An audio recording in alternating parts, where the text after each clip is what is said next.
We are living in the age of self care. You can find endless tips on self care scrolling social media.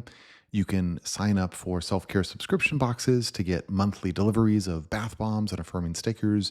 And if you really want to, you can even read a book about self care written by a frog.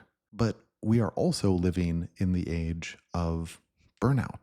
So many of us are feeling weighed down, are feeling low energy, low motivation, like we're navigating through life like a fog. And we don't know why, because we try to engage in self care. We try to do the things that are supposed to rejuvenate us, and yet that rejuvenation doesn't come. And so, if you are struggling with burnout, if you are trying to give yourself self care, but it doesn't feel like it's helping you feel better, then this video is for you. My name is Dr. Dan. I'm a clinical psychologist, and I work a lot with people that are struggling with burnout.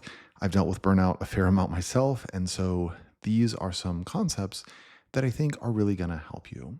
And the big thing that I want us to be able to get into is this question of what does it really mean to engage in self-care? And why is it that, again, even though we're living in the age of self-care, we're also living in this age of burnout? Why is it that so often when you try to engage in self-care, you still feel stressed out, you still feel empty? Is it because that self-care frog gave you bad advice? Well, no. Most people don't realize that there are two different kinds of self-care, and you need both of them. When you focus on one kind of self-care and neglect the other, it's kind of like paddling a canoe on just one side. You can put in as much effort as you want, but that canoe is just going to spin in a circle. Conversely, if you understand the two forms of self-care and you learn to identify which form you need in a particular moment, then you can gain real rejuvenation, because then you're giving yourself what you actually need to overcome your burnout and to really rejuvenate yourself. So, what are the two forms of self-care? Well, the first form of self-care is self-soothing. And this is actions that create a nice feeling or take away a bad feeling. The second form of self-care is self-nourishment. And self-nourishment refers to actions that meet a need, even if they might require some discomfort or some challenge. Self-soothing is what most people think of when they think of self-care. It might look like taking a nice bubble bath. It might look like binge watching your favorite TV show or having an extra helping of ice cream. It might take the form of hitting that snooze button a couple times instead of getting up early, or buying yourself something that you want but don't need, doing a little bit of retail therapy. Self-soothing allows you to feel good in the moment. It allows you to chase away whatever stress you are experiencing. Self-soothing is the ability to just rest and be off, not have responsibility, not have to strain and put in effort. And to be clear, this is super necessary. Everybody needs to have some times when they're off, when you're not straining, when you're not working, when you're not responsible for things. You deserve times in your life when you can just exist and focus on feeling nice. This is necessary. The way that we allow our willpower to recharge so that we can do hard, stressful things is by having times when we give into temptation, when we give into rest and just doing what we want to do. It's not a sign of weakness or laziness, but rather just the essential reality of being a human being and not a robot. Your heart is the hardest working muscle in your body. It beats dozens and dozens of times per minute, but it rests just as hard as it works, because in between every beat, your heart is resting.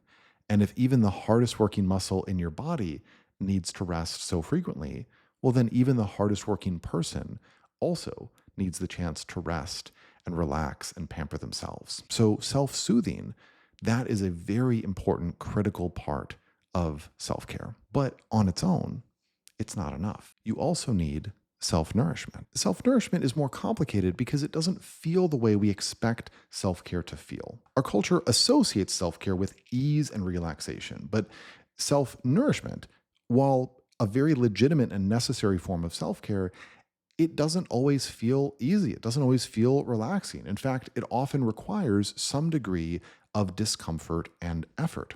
Or to put it another way, self-soothing makes you feel good right now.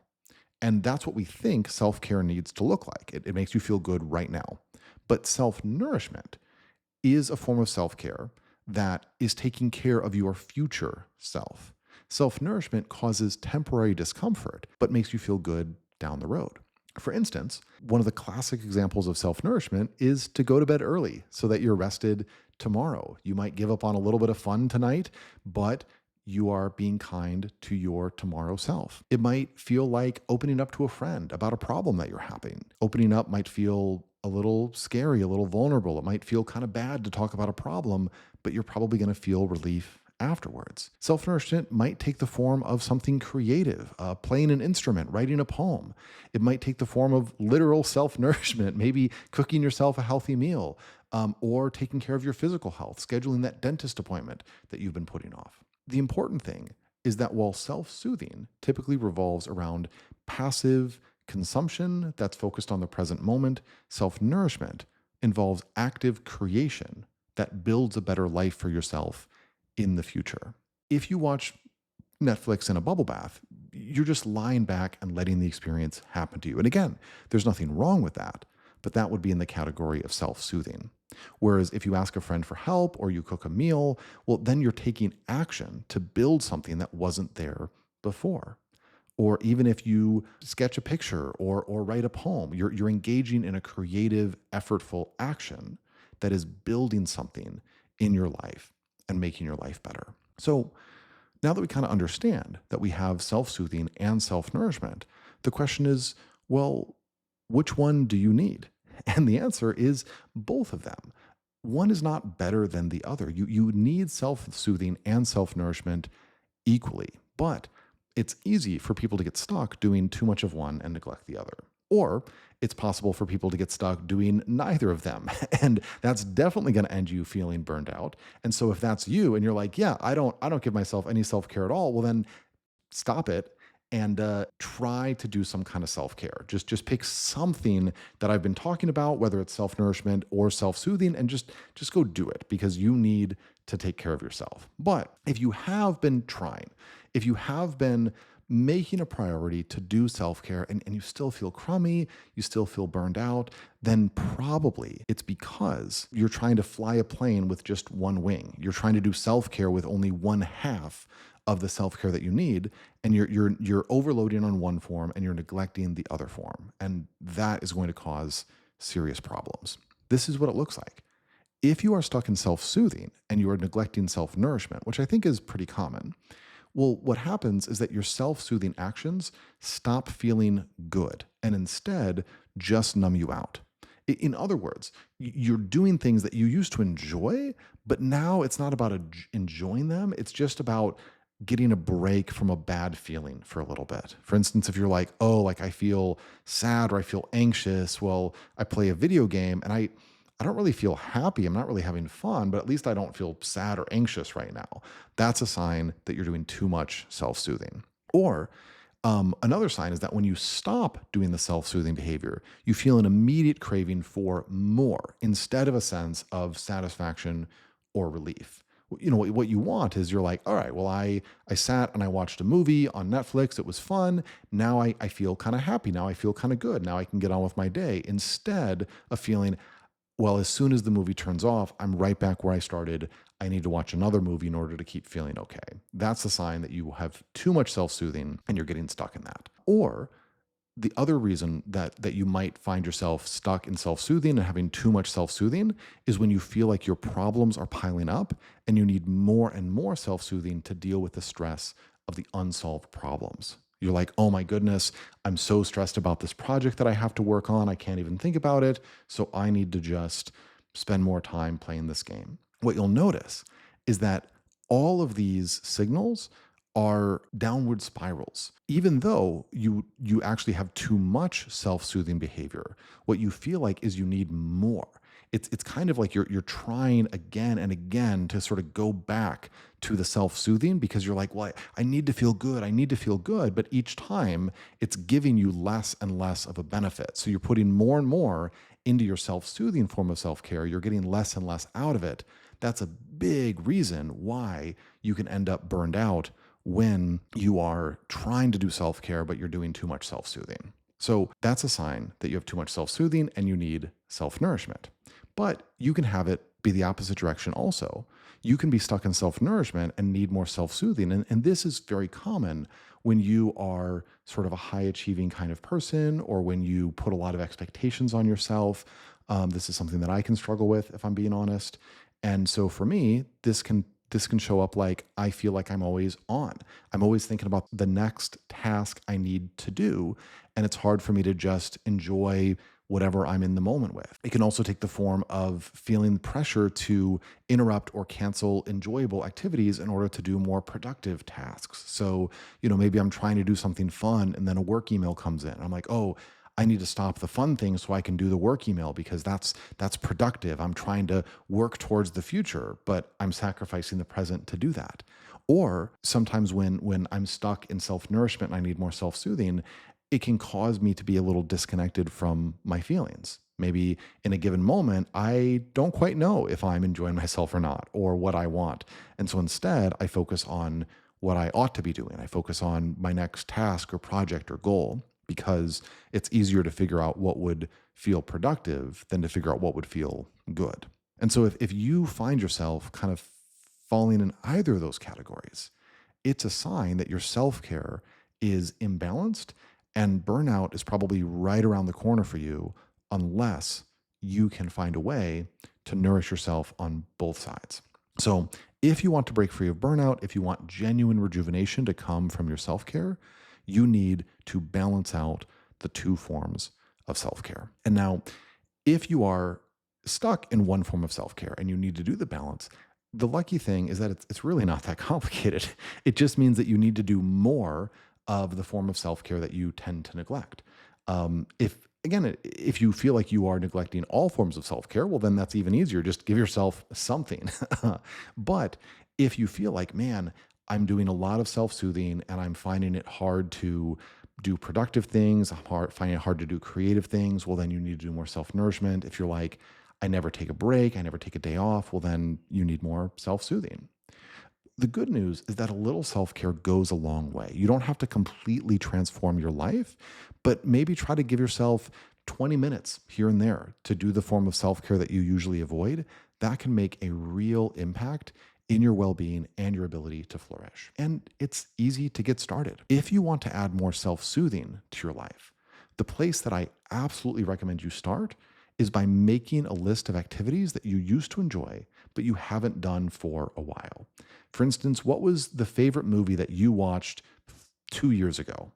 Go watch that movie again. You haven't watched it in 2 years, go watch it again, because I guarantee you, if you really liked it 2 years ago, you're going to like it today. Or same thing with your favorite book or musician or video game. Find something that you used to enjoy and go check it out again. Or maybe it's not a piece of media, but maybe you're like, there's a park that I used to really love walking in. We'll go to that park. Go fly a kite, literally, if flying a kite is what you like. The important thing is that you make a list of things that you used to enjoy that you haven't done for a while, and then go do something off that list. You can also try planning an activity that heavily involves your senses and engage in it without distractions. For instance, go to your favorite restaurant, order a good meal, get dessert, and leave your phone in your pocket so that you are just focused on the sensory experience of the meal. Or sit in a bubble bath and play your favorite music and just focus on listening to the music and feeling the nice bubble bath. If you let yourself stop working, stop being in your head, but actually just be in an experience, that can open the door to really being self-soothed. Also, if you find it hard to think of what you might do here, you're like, I don't know what I would enjoy, I don't know what would feel good. Imagine a friend who's kind of like you and say, what would I maybe want to do for that person? If they were having a hard time feeling good, what could I do that might make them smile? And then, surprise, surprise, go take that idea that you came up with for them and give it to yourself. So if you're like, you know what, I think that I would really, give my friend some cookies because everybody loves some home-baked cookies, well then bake yourself some cookies and eat some cookies. That's a way to give yourself some self-soothing. Also, try to create a protected time to not take on any work or any responsibilities, including social obligations. Have some time just for you to engage in self-soothing, something that will make you feel good. Maybe that's, an hour, maybe that's an afternoon, maybe that's the entire weekend, but protect some amount of time, and you're not allowed to work. You're not allowed to do something for somebody else. Finally, try to set aside a small monthly budget to support your self-soothing. For instance, maybe you say, you know what, I'm going to take $20 a week and I'm going to spend it on something fun, whether that's a movie, whether that's a bath bomb, whether that's a fancy charcuterie board that I'm going to eat, something that will make you happy, make you smile, give you a pleasant experience. Plan to spend money on that, because if you're used to always being responsible, you're used to always being productive, taking money and wasting it on something that you don't need, but that'll feel good, that can sometimes really unlock the door to you being more able to engage in self-soothing. Okay, so those are the self-soothing strategies. But what about self-nourishment? What if you've been giving yourself a lot of self-soothing, you're trying to make yourself feel good, but you're having a harder time doing things that are kind to your future self? The place that I recommend you start is with creativity. Everybody is creative. All of us as kids, we sang, we danced, we pretended, we drew, we wrote stories. You have the ability to do some kind of creative something. Maybe you haven't done it since you were a kid or since high school, but there is some kind of creative thing that I'm sure you like to do. Maybe it's art, music, writing, dance, whatever it is. Go try it out. Again, just for 20 minutes. If you used to love to dance, go put on your favorite music, go dance by yourself in your bedroom. If you love to write, go try to write one haiku. Start with something small, but doing something that is creative, I really think is going to help you feel this sense of nourishment, because a creative action, it doesn't always feel good in the moment. It takes a little bit of effort. It takes the willingness to make a few mistakes. But once you actually have the thing created, you're going to feel really good. In a similar vein, think about maybe people in your life, a friend, a loved one, a family member that you haven't talked to for a while, and try to reach out to them. Maybe you haven't talked to your cousin since the last family reunion. Give them a text, see how they're doing. Maybe there's a friend of yours that moved away that you haven't talked to for a couple years. See if they might want to do a call or play a game with you online. They might say no, of course, but reaching out to the people in your life that you've lost touch with or that have drifted a little bit away from you, that can be a really good way to add nourishment back into your life. I also recommend trying to deliberately physically nourish yourself, by which I mean do something to take care of your health. Go to bed an hour sooner, or 20 minutes sooner. Go to the gym for a little bit. Go schedule your annual physical. Eat a bag of carrots. Whatever it is, find something to do to invest in your physical health, because if you are starting to take care of your body, then your energy levels, your mind, your emotions, all of that is going to follow. If you're finding that it's difficult to do something that feels productive because it all just feels so overwhelming, then make a list of all the things that you need to do and pick one thing from the list, maybe even just at random, and then set everything else aside until you've made a little bit of progress on that one thing. Because sometimes just being able to get a little win can help you feel nourished. So maybe there's a lot of things that you can't get done today, but there's probably something on your list that if you worked on it for 10 minutes, 20 minutes, an hour, you could probably get it done or at least make some good progress on it. And if you can make that list, pick a thing, get a win, that's going to feel a sense of nourishment. And finally, try to plan one thing per day or per week, whatever time interval you want, but one thing that you do just for yourself, not for someone else. This piece of advice is really for the folks that do a lot of caretaking. Maybe you have a lot of responsibilities at work, you have a lot of responsibilities in your family, among your friend group. If you're always finding yourself taking care of other people, find one thing every week or more often, but one thing that you do just for yourself. It's not a work responsibility. It's not a thing to help somebody else. It's just for you, but it's not just a self-soothing thing. It's a thing that you want to do. Maybe it's a task that you haven't been able to get done. You keep pushing it off. Maybe it's a creative action that'll feel really fulfilling, but find a goal for yourself and at least once per week, make some headway on that goal. These lists are obviously just a starting point, And you might want to develop your own ideas for how to give yourself more self soothing or self nourishment. You can find more ways to self soothe by looking for activities that are easy, that feel good, that bring refreshment. And you can look for ways to self nourish by looking for activities that make your life easier, feel good afterwards, and bring pride and satisfaction. Basically, the shorthand is if it's easy and it makes you feel good now, that's self soothing. If it's a little bit difficult, but it makes you feel good later, that is self nourishment. I do want to acknowledge, though, that even though I've laid out all of these strategies, all of these things that you can do, there might still be a part of yourself that is watching this video and feeling like it's just not for you. That self-care maybe just isn't your thing. Maybe you're like, okay, well, self-care, that's good for other people, but I'm too tough to need it. Or maybe self-care is good for other people, but I don't deserve it. Or maybe you're like, you know what? I would love to do self-care, but I'm so busy. I have so many responsibilities. I can't make it a priority. If that's you, if you've made it to this far in this video and you're like, man, I am burned out. I could use better self care, but I just can't get myself to do it. I want you to think about two things. First of all, there's been some research on the top regrets of the dying, people that are on their deathbeds and they're reflecting on their lives. And two of their top regrets are I wish I hadn't worked so hard and I wish I had let myself be happier.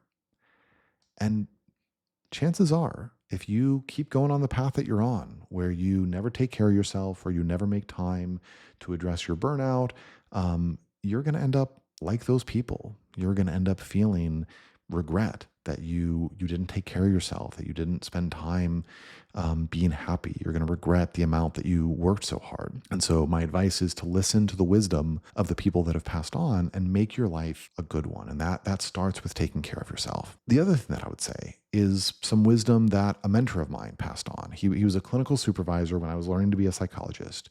And he said, a surgeon has a responsibility to take care of his tools because otherwise he can't take care of his patients. You wouldn't want to go get surgery from somebody that had like a dirty, rusty scalpel, right? As a psychologist, you are the tool. Your mental, physical, emotional well-being, that is the thing that determines whether or not you're going to be able to help your clients. And so if you want to be the best possible psychologist, you need to be taking care of yourself.